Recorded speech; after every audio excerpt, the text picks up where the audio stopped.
Hello, my name is AJ Fox. I use they, them pronouns, and this is my daughter, Nearing. And we used she, her pronouns for her because, words. Um, I'm the Director of Religious Education here at First UU, and I wanted to share a short story with you today. She's going to scoot away in a minute now. But I wanted to share a story with you about a tree. And it's a story that is included in our Soulful Homes Packs this month when we're talking about commitment and the way that commitment can manifest. But I wanted to share it here as well. So the story goes like this. It was written by Lynn Gardner, and it is called Sustaining the Tree of Life. And it's part of the UUA Tapestry of Faith curriculum collection. So the story goes like this. There's a tree in the middle of the village. Its trunk is so large that it takes 6 people holding hands to wrap around it. The roots of this tree are strong and wide, and its branches spread out over the village square, offering shelter from the rain and shade from the sun. Its fruit is juicy and sweet and plentiful. The people of the village loved the tree. Children played beneath it and climbed its lowest branches. Young people knew that if you whispered your dreams to the tree, they were more likely to come true. They're more likely to come true. People who proclaimed their love or friendship for one another beneath the branches found their relationships to be nourishing, and elders discovered that their sweetest memories could be counted on when they were near the great tree. The tree had been witness to so much, and when the breezes blew through the leaves, one could hear echoes of generations, laughter, conversations, dreams, prayers, and songs. Animals loved the trees too. The tree too. The rabbits, bunny rabbits, lived in burrows on the roots. Squirrels and monkeys lived in the branches. And bats and birds flew in to eat the abundant fruit. The tree seemed to be abuzz with life. One day, a traveling merchant arrived in this village. He rested in the shade and ate 2 pieces of the delicious fruit. "This fruit is incredible," he said.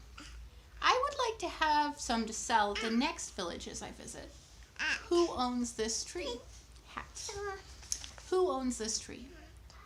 "No one owns this tree," replied the villager. "If anything, we belong to it."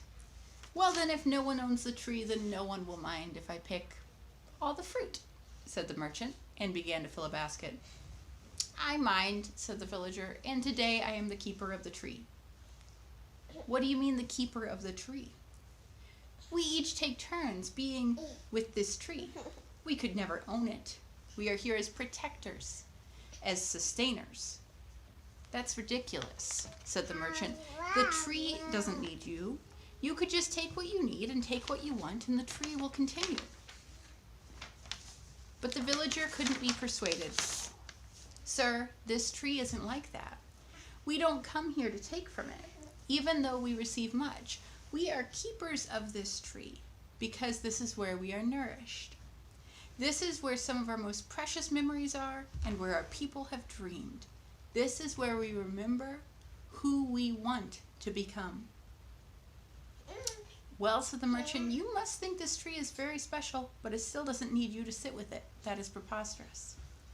"Ah," replied the villager, "the tree itself may not need me, but what of the others who come by?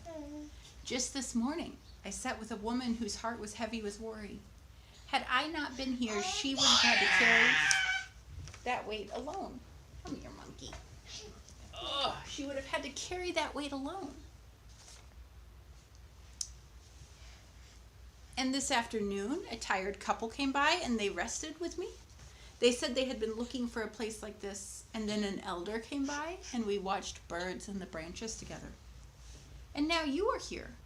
You were confused about what this tree was all about and how to be with it. Imagine if you had arrived and not found anyone here to talk to. you might have continued to think that everything you do is all about you. Luckily for you, my friend, I'm here to let you know that when you care for the tree of life, it becomes about so much more than just you. And the merchant sat for a while in the shade. You went down? The merchant sat for a while in the shade of the tree, thinking about these ideas. Some of these ideas felt new and a little challenging. As the sun went down, he picked up his bag and headed out of town, whistling a song he hadn't thought of in years. On his way, he shared a smile with each person he met, his heart feeling strangely light and joyful. And the people of the village, they continued to sustain the tree of life, to care for one another and to share their gifts with grace and gratitude. May it be so for each of us. You want to say goodbye now? Bye. Bye. Oh, nice story. We liked it. We weren't distracted at all. Goodbye, pins. Goodbye, friends.